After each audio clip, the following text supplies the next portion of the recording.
Olá, boa noite. Que a graça do eterno Deus esteja dentro do seu lar, da sua casa, da sua família, em qualquer lugar que você estiver.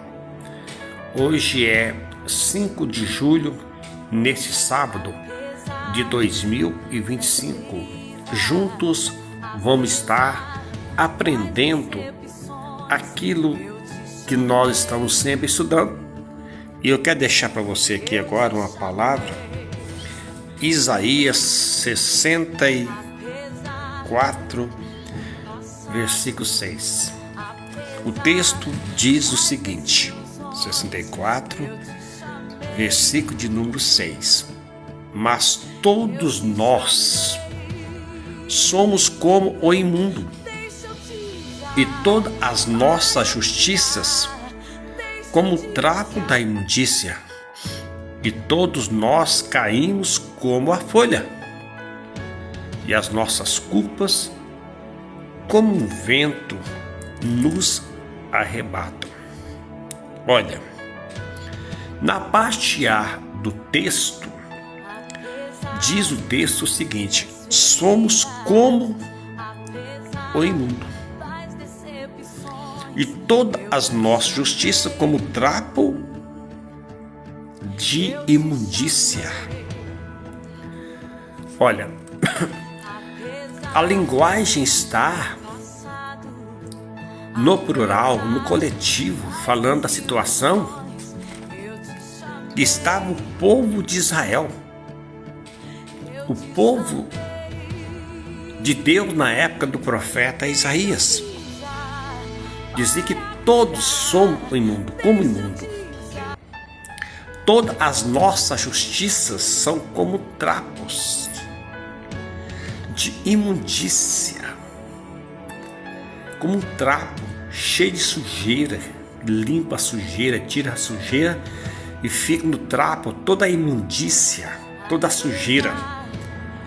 Eles aqui dizendo que a justiça deles estava como um trapo de imundícia.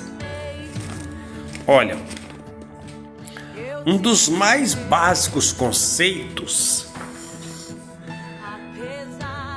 do cristianismo está relacionado a uma salvação eterna, que não decorre de qualquer mérito humano, visto que se não fosse pela intervenção espiritual divina, o homem não teria outro propósito a não ser propagar o mal. Lá em Gênesis 6, verso 5, você vê na época de Noé como estava a situação do homem na terra. E atribuir valor salvífico a obras caritativas é um ledo engano de procedência maligna, uma vez que o maior desejo do inimigo é desprestigiar a inigualável obra de Jesus na cruz para atribuir maior valor às obras humanas. O apóstolo Paulo, que sempre se reconheceu que ele era pecador, pecador nato. Você vê isso lá em Romanos 7, versículo 14 a 25. O apóstolo Paulo falando sobre a situação dele. O mal que eu não quero fazer, eu faço, e o bem que eu não quero, esse eu não faço, porque o pecado está em mim. Então Paulo assumiu uma postura da situação dele e prioriza o ensino de uma salvação que provém exclusivamente da graça divina.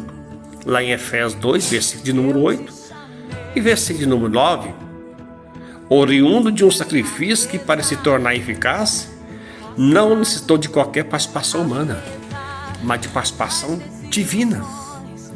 Então, na situação da época de Isaías, era a situação do povo de Israel naquela época, que a justiça dele é como trapo de imundícia.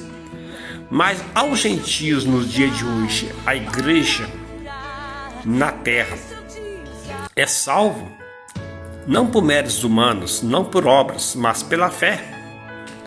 Efésios 2:8, pela graça sois salvos mediante a fé. Isso não vem de vós, é um dom de Deus, não vem de obra para que ninguém se glorie. Então, hoje, o homem pecador, pecado, foi levado na cruz. Pecado que separava o homem de Deus. Na época de Isaías, era uma situação complicada a respeito do pecado, mas hoje, na graça, o pecado foi consumado, foi levado na cruz. Pecado que separava o homem de Deus. Hoje o homem é justo pela graça, pela fé, não por méritos humanos, não por obras. É um dom, é um presente, é uma dádiva que vem de Deus.